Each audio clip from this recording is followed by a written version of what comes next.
Bonjour à toutes et à tous, j'espère que vous allez bien et vous voici déjà dans la 3e vidéo de la série Réveil Matin. Et aujourd'hui nous allons parler de comment cultiver la gratitude au quotidien. Pour cela, je vais vous parler d'une histoire qui s'intitule Le sage et le voleur. Alors imaginez-vous un sage qui vit paisiblement dans sa maison jusqu'au moment où, une nuit, un voleur s'y introduisit. Le sage, quant à lui, était en train de lire alors que le voleur, lui, cassa la vitre. Le sage ne fut pas forcément dérangé et continua de lire son livre. Le voleur lui dit « Si vous bougez, je vous tue, mais laissez-moi fouiller votre maison, d'accord ?» Le sage ne répondit pas. Le voleur, lui, fouilla la maison, mais ne trouva pas forcément grand-chose. Lorsque, au bout d'un moment, le sage dit au voleur « Arrêtez de mettre un peu de désordre. Si vous voulez vraiment l'argent, il est juste sur votre gauche, là, à gauche, oui, là, très bien. Vous ouvrez le tiroir et vous prenez l'argent qui est à l'intérieur. » Le voleur, un peu déconcerté, ne savait pas trop quoi dire. Il prit l'argent et son regard fut attiré par un vase de jade.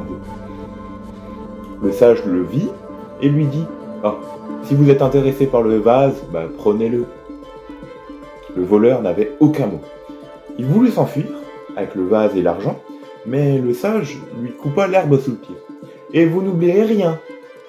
Le voleur le regarda de travers et attenda sa réponse.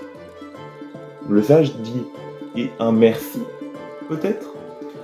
Le voleur, encore plus déconcerté qu'il n'était, lui disa merci et partit avec son butin.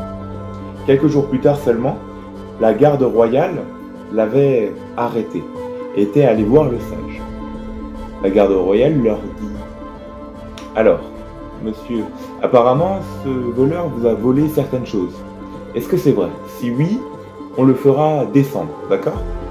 Le sage lui dit « Oui, certes, il a pris mon vase, mais je lui ai donné. D'ailleurs, je lui ai même un peu prêté d'argent. Il m'a même dit merci. » La garde royale était un peu choquée, et donc ils ont relâché le voleur. Le voleur, quelques jours plus tard, a tout rendu au sage et lui a dit « Merci ». Donc, vous avez compris l'idée de cette histoire, c'est l'envie de dire merci peut nous sauver la vie, par rapport à l'histoire. Dans l'idée où la gratitude peut nous apporter un bonheur immense et un bien-être ou une appréciation de la vie incroyable. Seulement à nous de dire merci à la vie.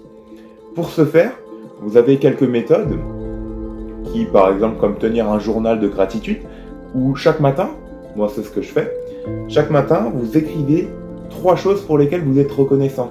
Par exemple, aujourd'hui, c'était avoir des jambes. Parce que avoir des jambes, franchement, je voudrais pas être en chaise roulante.